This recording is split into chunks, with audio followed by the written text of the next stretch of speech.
আসসালামু আলাইকুম। আপনারা সবাই কেমন আছেন? আশা করি ভালো আছেন। আমিও ভালো আছি আলহামদুলিল্লাহ।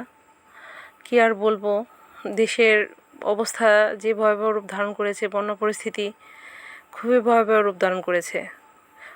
বন্যার ভেসে যাওয়া মানুষগুলো খুব দুর্বিষহ জীবনযাপন করছে। তাদের বাড়ি ঘর সব কিছু নদীর জলে ডুবে গেছে, বন্যায় ভাসিয়ে নিয়ে গেছে সব কিছু।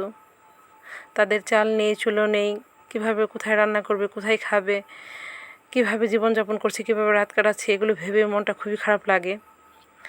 খুব দুশ্চিন্তা লাগে, খুব খারাপ লাগে যে কীভাবে তারা চলছে এইভাবে। তাদের ছোট ছোট বাচ্চারা আছে তাদের হাঁস মুরগি গরু ছাগল এগুলো তো বাদই দিলাম, সব পশু পাখি সব কিছু মিলেই তাদের কত ভয়াবহ জীবনযাপন করছে, কত দুর্বিষহ জীবনযাপন করতেছে তারা। তাদের জন্য মন থেকে আল্লাহর কাছে দোয়া করি, আল্লাহ যেন দ্রুত বাংলাদেশের বন্যা পরিস্থিতি স্বাভাবিক করে দেয়। আল্লাহ যেন তাদের যারা বন্যায় মারা গেছে তাদের সবার আত্মার মাগফিরাত কামনা করছি। আর যারা বেঁচে আছে, যারা খুব কষ্ট করে দিন কাটাচ্ছে, তাদেরকে দ্রুত ত্রাণ সহায়তা পৌঁছানোর আহ্বান জানাচ্ছি সবাইকে।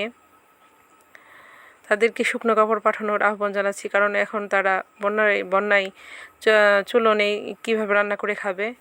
যত সম্ভব পারবেন সবাই শুকনো খাবার, রান্না করা খাবার তাদের কাছে পৌঁছে দিন। দেশে অযথা বিশৃঙ্খলা বন্ধ করুন, বন্যার্থদের পাশে গিয়ে দাঁড়ান।